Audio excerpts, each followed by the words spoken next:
నమస్తే, welcome to స్వతంత్ర. నేను మురళి. ముందుగా హెడ్లైన్స్ చూద్దాం. బీజేపీ బీఆర్ఎస్ మధ్య రహస్య ఒప్పందం. గులాబీ పార్టీ డమ్మీ అభ్యర్థులను పెట్టిందన్న మల్లు రవి.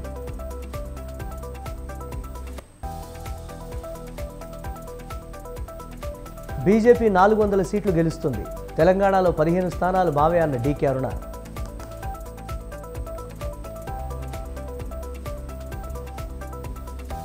ప్రభాకర్ రావు చెబితేనే ఫోన్ ట్యాపింగ్ చేశాం.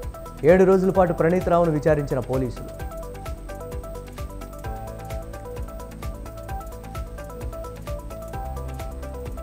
ప్రకంపనలు సృష్టిస్తున్న విశాఖ డ్రగ్స్ కేసు. సంధ్యా ఆక్వా చుట్టూ బిగుస్తున్న ఉచ్చు.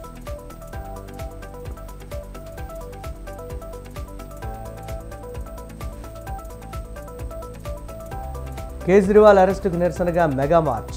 ఈ నెల 31న ఇండియా కూటమి భారీ ర్యాలీ.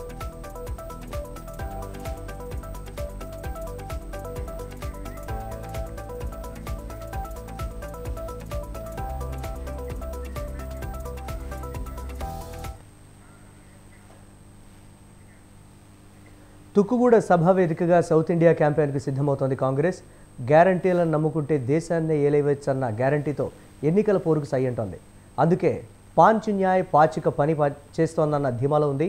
ఇక 10 ఏళ్ల నిరీక్షణను పటాపంచలు చేస్తూ తెలంగాణలో అధికారాన్ని చేజిక్కించుకోవడంతో తుక్కుగూడను సెంటిమెంట్గా భావిస్తోంది కాంగ్రెస్. దీంతో అక్కడి నుంచే లోక్సభ ఎన్నికల శంఖారావం పూరించేందుకు రెడీ అవుతోంది. కాంగ్రెస్ కు కలిసి వచ్చిన తుక్కుగూడ నుంచే లోక్సభ ఎన్నికల శంఖారావానికి సిద్ధమవుతుంది హైకమాండ్.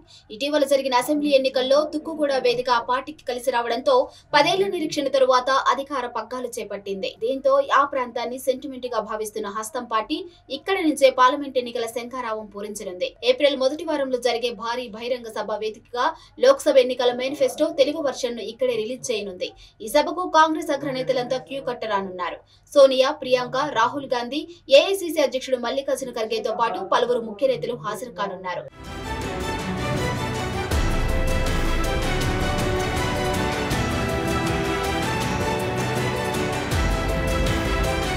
మరోపక్క కాంగ్రెస్ పార్టీకి గ్యారంటీ స్కీమ్లు కూడా బాగా కలిసి వస్తున్నాయి. కర్ణాటకలో మొదలుపెట్టిన ఈ స్కీములు అక్కడ విజయాన్ని అందించాయి. అదే ఫార్ములాతో తెలంగాణ ఎన్నికలకు వెళ్లి అధికారాన్ని చేజిక్కించుకుంది. ఈ నేపథ్యంలోనే పార్లమెంట్ ఎన్నికల్లోనూ గ్యారంటీల సెంటిమెంట్ తో ముందుకు వెళ్తుంది. ఈ మేరకు అసెంబ్లీ ఎన్నికల మాదిరే తుక్కుగూడ వేదికగా పాంచ్ న్యాయ్ పేరుతో తమ మేనిఫెస్టోను తెలుగులో విడుదల చేయనుంది కాంగ్రెస్. ఇక ఈ సభలో మేనిఫెస్టోతో పాటు సౌత్ ఇండియా ఎన్నికల ప్రచారానికి సంబంధించిన అంశాలన్నీ ప్రకటిస్తారు. సభలు, సమావేశాలు, street corner meetings, road show షెడ్యూల్ను కూడా విడుదల చేసే అవకాశం ఉంది.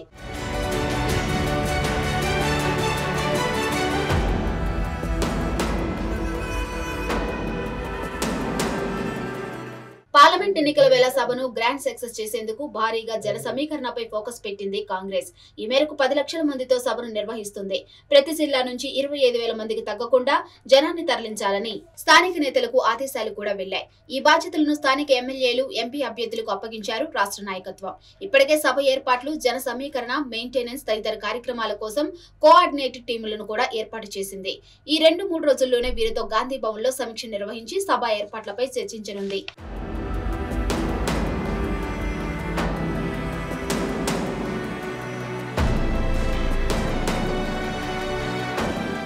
ఇటీవల జరిగిన అసెంబ్లీ ఎన్నికల సందర్భంగా గత ఏడాది సెప్టెంబర్ 17న రంగారెడ్డి జిల్లా వేదికగా 6 గ్యారెంటీలను ప్రకటించింది. సోనియా గాంధీ చేతుల మీదుగా ఈ హామీలను ప్రకటిస్తూ తాము అధికారంలోకి వస్తే పేద, బడుగు, బలహీన వర్గాలకు న్యాయం చేస్తూ ఇందిరమ్మ రాజ్యాన్ని తీసుకువస్తామంటూ ఈ సభా వేదికగానే తెలంగాణ ప్రజలకు హామీ ఇచ్చారు. అవి నమ్మిన జనం 10 ఏళ్ల పాటు అధికారంలో ఉన్న బీఆర్ఎస్ సర్కారును గద్దెదించి కాంగ్రెస్ కి పాలన పగ్గాలు అప్పచెప్పారు. దీంతో తుక్కుగూడను సెంటిమెంట్ గా భావిస్తుంది అధిష్టానం. ఇక్కడి నుంచే లోక్సభ ఎన్నికల శంఖారావం పూరిస్తే కేసీఆర్ మాదిరే మోదీ సర్కారుకు చర్మగీతం పాడి తాము అధికారంలోకి రావచ్చన్న వ్యూహంలో ఉంది.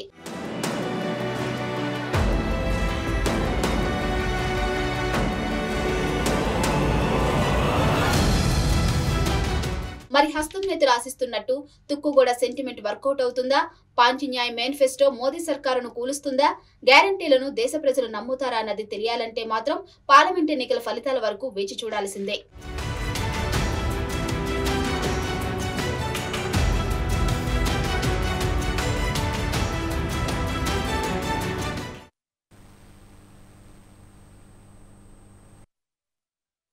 తెలంగాణ రాజకీయాల్లో మరోసారి అఫిడవిట్ అంశం హాట్ టాపిక్గా మారింది. శాసనసభ ఎన్నికల ప్రక్రియ సందర్భంగా సమర్పించే అఫిడవిట్లో సరైన వివరాలు అందించలేదనే ఆరోపణలపై వివరణ ఇవ్వాలని ఆదేశిస్తూ కొత్తగూడెం ఎమ్మెల్యే కూనమనేని సాంబశివరావుకు హైకోర్టు నోటీసులు ఇచ్చింది. దీంతో ఈ వ్యవహారం మరోసారి రాష్ట్ర రాజకీయాల్లో చర్చకు దారితీసింది.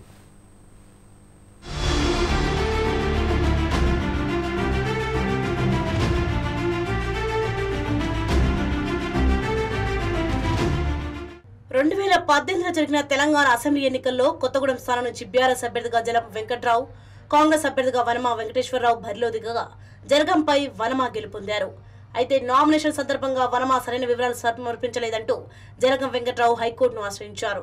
దీనిపై సుదీర్ఘంగా విచారణ జరిపిన న్యాయస్థానం 2023 జూన్లో వనమా ఎన్నిక చెల్లదంటూ తీర్పునిచ్చింది. దీంతో ఆ ఎన్నికల రెండో స్థానంలో నిలిచిన తనను ఎమ్మెల్యేగా గుర్తించాలని శాసనసభ కార్యదర్శి జలగం కోరారు. ఇంతలో హైకోర్టు నిర్ణయాన్ని సవాల్ చేస్తూ వనమా సుప్రీంకోర్టును ఆశ్రయించాడు. గతేడాది అసెంబ్లీ ఎన్నికలకు ముందు ఈ అంశం రాష్ట్ర వ్యాప్తంగా హాట్ టాపిక్ గా మారింది.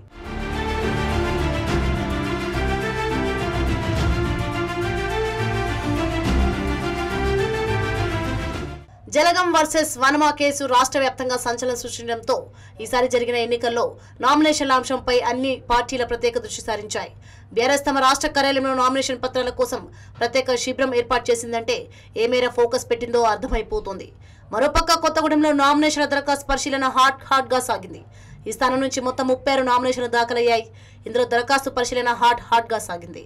ఈ స్థానం నుంచి మొత్తం 36 నామినేషన్లు దాఖలయ్యాయి. ఇందులో సిపిఐ అభ్యర్థి కూనమనేని సాంబశివరావు, బీఎస్పీ అభ్యర్థి కామేష్ తో పాటు మరికొందరు అభ్యర్థులు అఫిడవిట్లో సమర్పించిన అంశాలపై మరో అభ్యర్థి జలగం వెంకట్రావు అభ్యంతరాలు వ్యక్తం చేశారు. దీంతో ఎన్నికల అధికారులు రాష్ట్ర అధికారులతో సంప్రదింపులు జరిపి నిర్ణయం తీసుకోవాల్సి వచ్చింది. ఇలాంటి పరిణామాల తర్వాత ఇప్పుడు హైకోర్టులో అఫిడవిట్లపై ఆరోపణలు దాఖలు కావడంతో మరోసారి ఈ వ్యవహారం హాట్ టాపిక్ గా మారింది.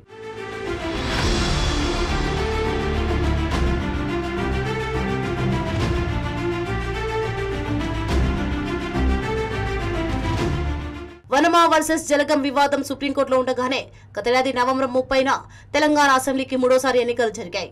ఈ ఎన్నికలో బీఆర్ఎస్ తరఫున వనమా, ఆల్ ఇండియా ఫార్వర్డ్ బ్లాక్ పార్టీ తరఫున జలగం పోటీ చేశారు. అయితే ఈ ఎన్నికలో కాంగ్రెస్ బలపరిచిన సిపిఐ అభ్యర్థి కూనమనేని సాంబశివరావు విజయం సాధించారు. నామినేషన్ అఫిడవిట్లో సిపిఐ అభ్యర్థి కూనమనేని సాంబశివరావు సరైన వివరాలు వెల్లడించలేదంటూ నందులాల్ అగర్వాల్ హైకోర్టును ఆశ్రయించారు.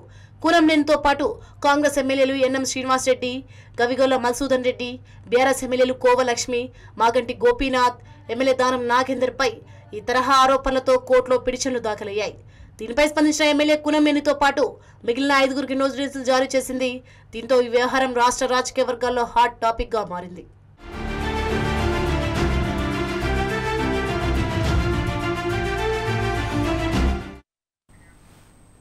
ఎప్పుడొచ్చామన్నది కాదు, టికెట్ కొట్టామా లేదా అన్నట్టున్నాయి పార్లమెంట్ ఎన్నికలు. లోక్సభ ఎన్నికల వేళ జంపింగ్ జపాంగ్ల డిమాండ్ మామూలుగా లేదు. ఇవాళ కండువా కప్పుకుంటే చాలు, రేపే టికెట్ వచ్చి వాలుతుందన్నట్లు ఉంది వ్యవహారం. పార్టీ కోసం ఎన్ని రోజులు కష్టపడ్డామన్న లెక్కలేదు. నిన్న మొన్న దుమ్మెత్తిపోసారే అన్న ఆక్రోశము లేదు. ఈ గట్టు నుంచి ఆ గట్టుకు చేరితే చాలు, కండువా మార్చేయి, టికెట్ కొట్టే అన్నట్లుగా ఉన్నాయి తెలంగాణ రాజకీయాలు.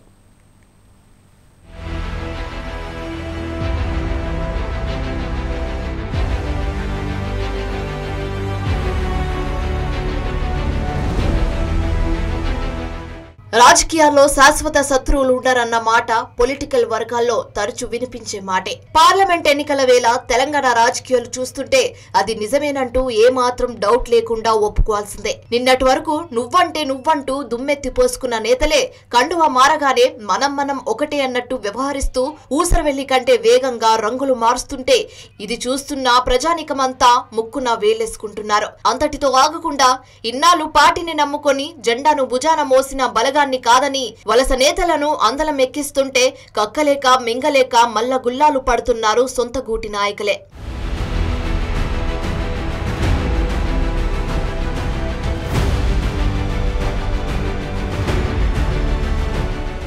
పార్లమెంట్ ఎన్నికల్లో పైచేయి సాధించేందుకు ప్రధాన పార్టీలన్నీ పావులు కదుపుతున్నాయి. ఈ నేపథ్యంలోనే పార్టీ తీరుతో కాస్త అలకబూనితే చాలు, పక్క పార్టీ నేతలకు గాలం వేసి లాక్కుంటున్నాయి. అందుకు టికెట్ నే ఎరగవేస్తున్నాయి. ముఖ్యంగా అధికారం పోయి నిస్తేజంలో ఉన్న గులాబీ నేతలకు టికెట్ ఆశ చూపి మొత్తం శిబిరాన్ని ఖాళీ చేయించారంటే రెండు జాతీయ పార్టీలు ఏమేర వ్యూహాలు రచిస్తున్నారో ఇట్టే అర్థమవుతుంది.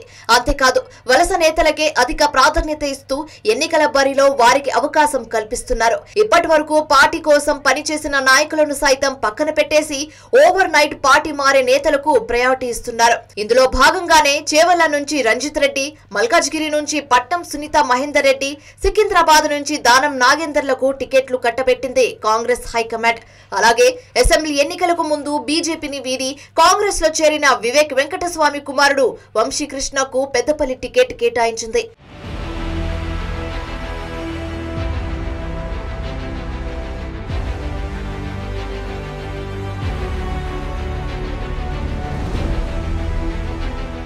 మరోవైపు బీజేపీలోనూ ఇదే పరిస్థితి కనిపిస్తుంది. అభ్యర్థుల ప్రకటనకు ఒక్కరోజు ముందు పార్టీలో చేరిన బీబీ పాటిల్ కు జహీరాబాద్ టికెట్ కేటాయించింది. Nagar Kurnool ticket sitting MP Pothuganti Ramulu కుమారుడు భరత్ కు, నల్గొండ సైదిరెడ్డి, మహబూబాబాద్ ను మాజీ ఎంపీ సీతారాం నాయకులకు అధిష్టానం కట్టబెట్టింది. ఇటీవల పార్టీలో చేరిన ఆరూరి రమేష్ కు సైతం వరంగల్ టికెట్ హామీ దక్కింది. వరంగల్, ఖమ్మం స్థానాలకు అభ్యర్థులను ప్రకటించాల్సి ఉండగా ఆ 2 స్థానాలను కూడా ఇతర పార్టీల నుంచి వచ్చిన నేతలకే అన్న ప్రచారం జోరుగా సాగుతోంది.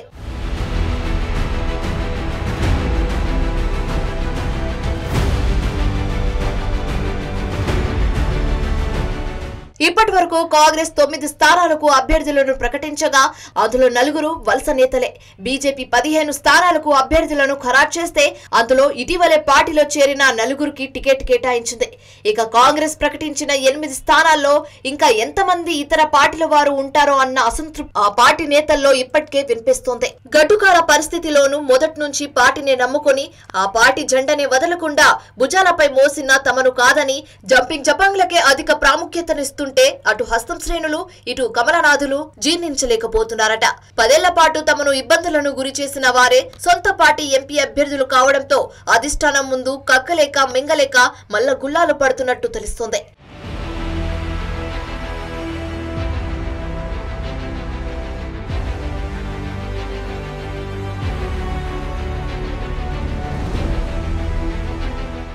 పార్లమెంట్ ఎన్నికల్లో అత్యధిక సీట్లే టార్గెట్ గా కాంగ్రెస్, బీజేపీలు వేస్తున్న ఈ ఎత్తుగడ ఎవరికి ఎంత మేర కలిసి వస్తుంది, జంపింగ్ జపాంగ్ల వ్యూహం ఎవరికి ఎంత మేర లాభం అవుతుందనేది తెలియాలంటే ఎన్నికల ఫలితాల వరకు వేచి చూడాల్సిందే.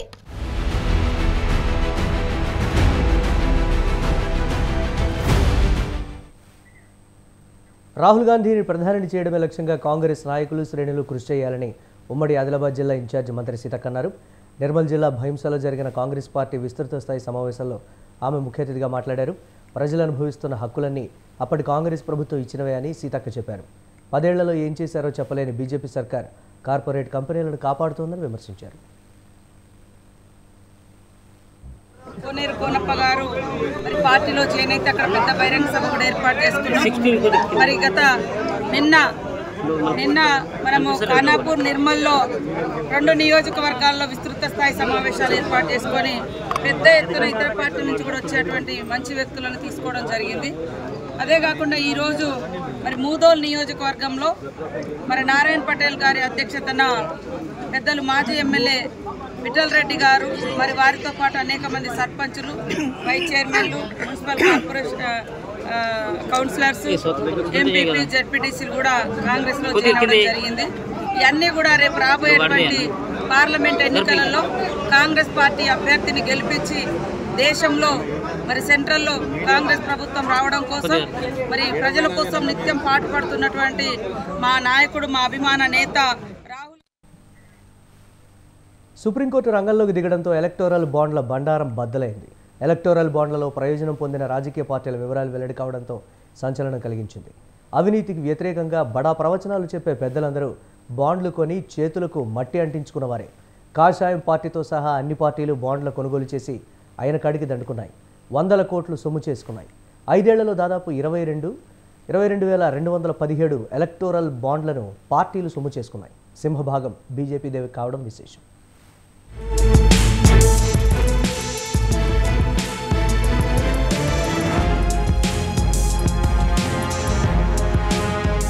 సుప్రీంకోర్టు బాండ్లకు సంబంధించి ఏ పార్టీ ఎన్ని బాండ్లను ఎప్పుడు కొంది, ఏ పార్టీకి విరాళంగా ఇచ్చిందో తేదీలతో సహా పూర్తి వివరాలు అన్ని నెంబర్లతో సహా ఎన్నికల కమిషన్ సమర్పించాలని ఆదేశించడంతో స్టేట్ బ్యాంక్ ఆఫ్ ఇండియా ఎన్నికల కమిషన్ కు వివరాలు అందజేసింది. ఆ వివరాల ప్రకారం మొత్తం 5 ఏళ్లలో 22,217 ఎలక్టోరల్ బాండ్లు విడుదల కాగా 22,030 బాండ్లను పార్టీలు సొమ్ము చేసుకున్నాయి. మిగతా బాండ్లు కాలదోషం పట్టడంతో పీఎం సహాయ నిధికి జమ చేశారు. 5 ఏళ్లలో మొత్తం విడుదలైన బాండ్లు విలువ 16,518 కోట్ల రూపాయలు. వీటిలో 11,671 కోట్ల విలువైన బాండ్లను వివిధ సంస్థలు, వ్యక్తులు కొనుగోలు చేసినట్లు డేటాలో పేర్కొన్నారు. ఎస్బీఐ 2019 ఏప్రిల్ 1 నుంచి 2024 ఫిబ్రవరి 15 వరకు బాండ్లకు సంబంధించిన డేటాను ఎన్నికల కమిషన్ కి ఇచ్చింది. ఎలక్టోరల్ బాండ్ల రూపంలో లబ్ధి పొందని రాజకీయ పార్టీ దాదాపు లేనట్టే.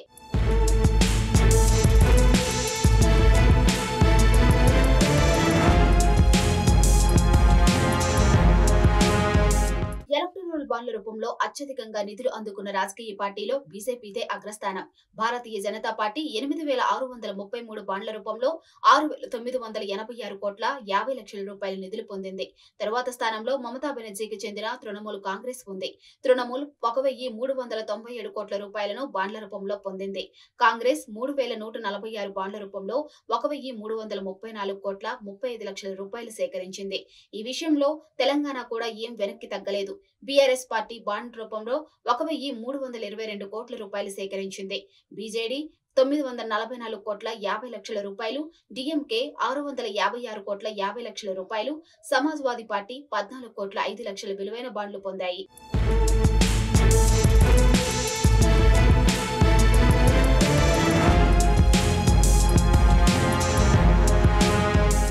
ఏపీలో అధికారంలో ఉన్న వైసీపీ 442 కోట్ల 80 లక్షల రూపాయలు, టీడీపీ 181 కోట్ల 35 లక్షల రూపాయలు విలువైన బాండ్లు పొందాయి. ఆల్ ఇండియా అన్నా డీఎంకే కూడా 6 కోట్ల 5 లక్షల రూపాయల బాండ్లను నగదు చేసుకుంది. నేషనల్ కాన్ఫరెన్స్ 50 లక్షల రూపాయలు మాత్రమే బాండ్ల రూపంలో లబ్ధి పొందింది.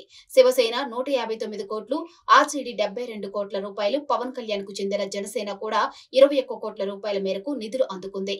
బహుజన Samaj party, CPI, CPM, MIM పార్టీలు ఎలాంటి లబ్ధి పొందలేదు.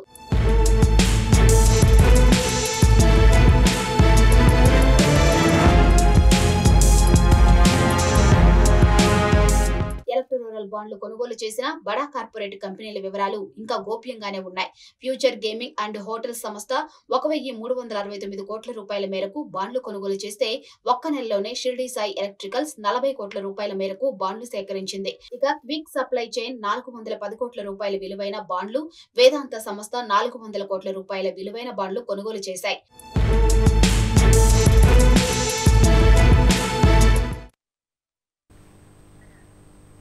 సుప్రీంకోర్టు చక్రం తిప్పడంతో ఎలక్టోరల్ బాండ్లు ఎవరెవరు ఎంతమేర కొనుగోలు చేశారు, ఏ రాజకీయ పార్టీలకు సొమ్ము ధారాదత్తం చేశారో వివరాలు ఒక్కొక్కటిగా బయటకొస్తున్నాయి.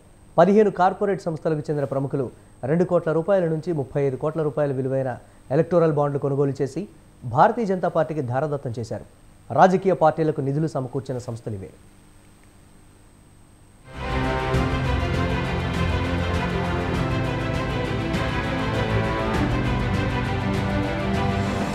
ఎలక్టోరల్ బాండ్ల కొనుగోలులో బడా కార్పొరేట్ సంస్థల యజమానులదే పెద్దపీట. 2019 ఏప్రిల్ నుంచి 2024 జనవరి వరకు 333 మంది 358.91 కోట్ల విలువైన బాండ్లను కొనుగోలు చేసినట్లు భారత ఎన్నికల సంఘం విడుదల చేసిన ఎలక్టోరల్ బాండ్ డేటా వెల్లడించింది. ఇందులో బడా కార్పొరేట్ సంస్థలతో సంబంధం ఉన్న 15 మంది ప్రముఖుల వాటా 158 కోట్ల 65 లక్షల రూపాయల మేరకు ఉంది.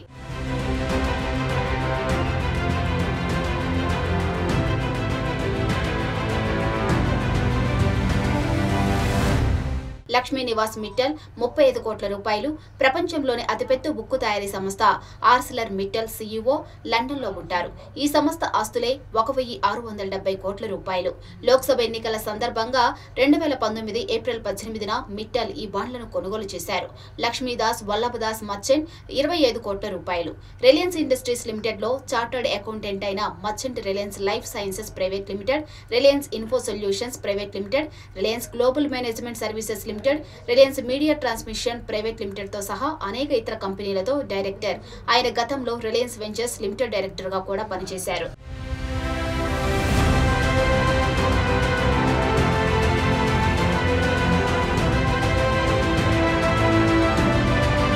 రాహుల్ భాటియా 20 కోట్ల రూపాయలు. భారతదేశ అతిపెద్ద విమానయాన సంస్థ ఇండిగో ప్రమోటర్ భాటియా 2021 ఏప్రిల్లో తన వ్యక్తిగత హోదాలో 20 కోట్ల రూపాయల విలువైన బాండ్లను కొనుగోలు చేశారు. వీటితో పాటు మరో 3 ఇండిగో సంస్థలు inter globe aviation, inter globe air transport, inter globe real estate ventures కూడా మొత్తం 36 కోట్ల రూపాయల విలువైన బాండ్లను కొనుగోలు చేశాయి. ఇందర్ ఠాకూర్ దాస్ జైసింఘాని 14 కోట్ల రూపాయలు.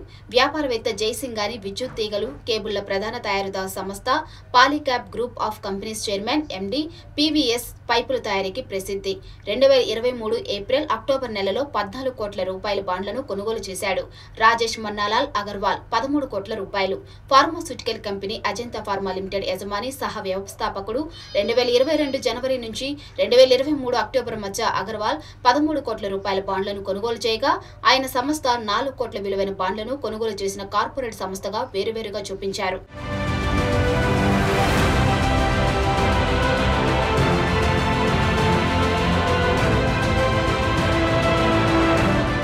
రాహుల్ జగన్నాథ్ జోషి, హర్మేష్ రాహుల్ జగన్నాథ్ జోషి 10 కోట్ల రూపాయలు. ముంబైలోని ఓ ఫ్రైట్ గ్రూప్ కంపెనీల డైరెక్టర్లు. ముంబైకి చెందిన ఓ గ్రూప్ ప్రధానంగా అంతర్జాతీయ లాజిస్టిక్స్, సరుకు రవాణా చేసే సంస్థ. వీరు 2022 జనవరి, 2023 నవంబర్లో బాండ్లను కొనుగోలు చేశారు. బైకోన్ ఫార్మా కంపెనీకి చెందిన కరణ్ ముజుందార్ షా 6 కోట్ల రూపాయలు, మైనింగ్ బిజినెస్ కు చెందిన ఇంద్రాణి పాఠక్ 5 కోట్ల రూపాయల బాండ్లు కొనుగోలు చేశారు. యోధా గ్రూప్ చైర్మన్, దేవాన్సా ల్యాబ్ సంస్థ చైర్మన్ కంచర్ల సుధాకర్ 5 కోట్ల రూపాయల ఎలక్టరల్ బాండ్లను 2023 ఏప్రిల్ 12న కొనుగోలు చేశారు.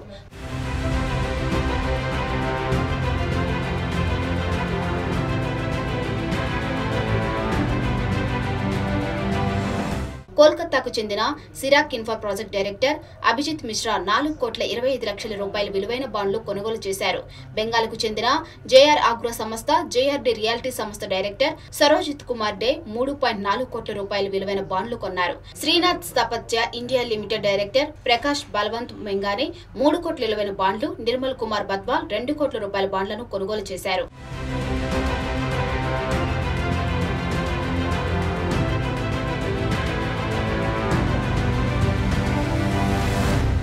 ఎలక్టరల్ బాండ్లపై ప్రత్యేక యూనికోడ్ తో పాటు వివరాలను ఎన్నికల సంఘాలకు వెల్లడించాలని స్టేట్ బ్యాంక్ ఆఫ్ ఇండియాను సుప్రీంకోర్టు ఆదేశించడం భారతీయ పారిశ్రామిక వాణిజ్య సంస్థల ప్రయోజనాలపై ప్రభావితం చూపుతుందని associated chambers of commerce and industry of India సుప్రీంకోర్టుకు తెలిపింది.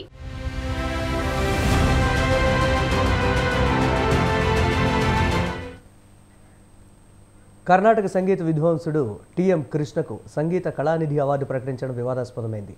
టిఎం కృష్ణ పూర్తి పేరు తోడూర్ మాడభూషి కృష్ణ. కర్ణాటక సంగీత విద్వాంసుడే కాక రచయిత, అభ్యుదయ భావాలు గల ఉద్యమకారుడు. గతంలో రామన్ మెగసెసే అవార్డును కూడా అందుకున్నారు.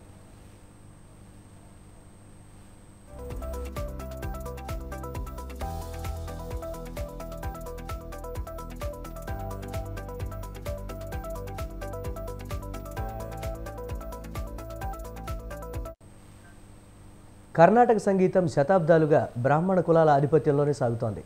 స్వయంగా బ్రాహ్మణుడే అయిన శాస్త్రీయ సంగీతానికి కులం, మతం కట్టుబాట్లు ఉండరాదని, అన్ని కులాల వారు నేర్చుకోవాలని ప్రచారం చేస్తూ వచ్చారు. శాస్త్రీయ కళలపై ఓ కులం గుత్తాధిపత్యాన్ని విమర్శించడంతో ఆయన పట్ల ఆ వర్గానికి చెందిన చాలామంది ఆగ్రహంతో ఉన్నారు.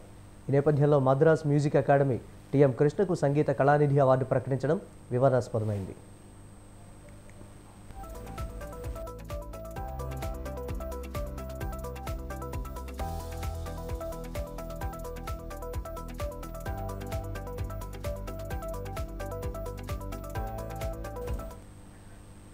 తోటి సంగీత కళాకారిణులు రంజని, గాయత్రి దీనిని వ్యతిరేకించారు.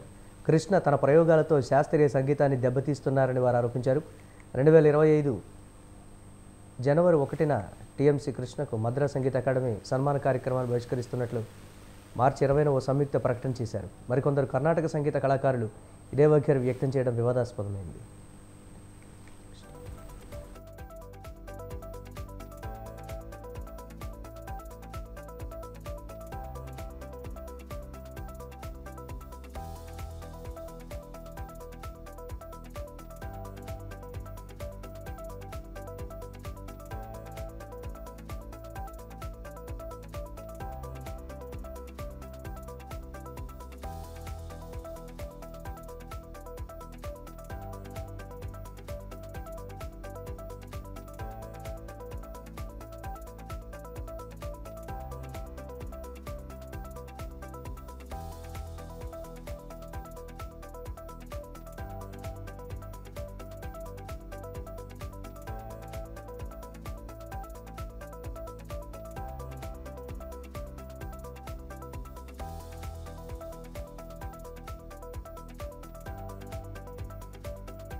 డిఎంకే బీజేపీ వంటి రాజకీయ పార్టీలు ఈ వివాదాల్లో తలదూర్చడంతో ఇది ద్రవిడ ఉద్యమకారులకు బ్రాహ్మణిజానికి మధ్య వివాదంగా దారితీసింది.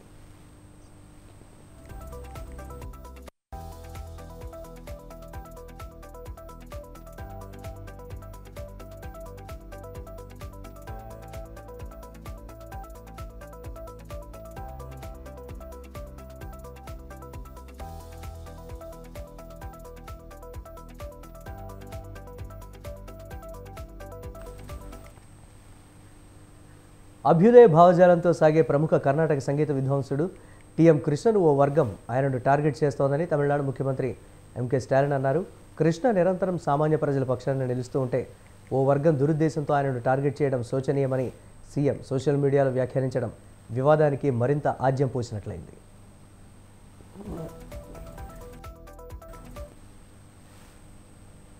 ఢిల్లీ లిక్కర్ స్కామ్లో సీఎం అరవింద్ కేజ్రీవాల్ను ఈడీ అరెస్టును కాంగ్రెస్, టీఎంసీలతో పాటు ఇండియా కూటమిలోని అన్ని పార్టీలు తీవ్రంగా ఖండిస్తున్నాయి. ప్రజాస్వామ్యాన్ని కేంద్రంలోని బీజేపీ ఖూనీ చేస్తోందని ప్రతిపక్షాలు ఆరోపిస్తున్నాయి. ఈడీ, సిబిఐ, ఐటీల వంటి కేంద్ర సంస్థల్ని బీజేపీ దుర్వినియోగం చేస్తోందని ఆగ్రహం వ్యక్తం చేస్తున్నారు. ఎన్నికల ముందు కేంద్ర ఏజెన్సీలతో ప్రతిపక్ష నేతల్ని భయభ్రాంతులకు గురి చేస్తోందని ఆరోపిస్తున్నారు.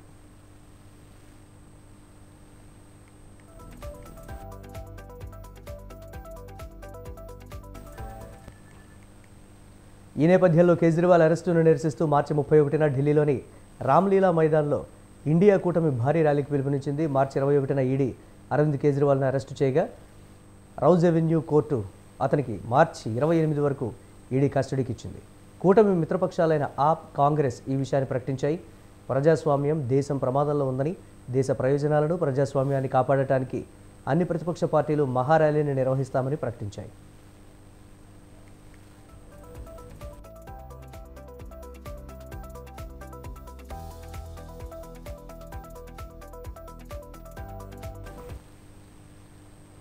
దేశంలో నియంతృత్వాన్ని అనుసరించి ప్రజాస్వామ్యాన్ని అంతం చేస్తూ ఢిల్లీ సీఎం అరవింద్ కేజ్రీవాల్ని అరెస్టు చేశారని ఆప్ నేతలు ఆరోపించారు.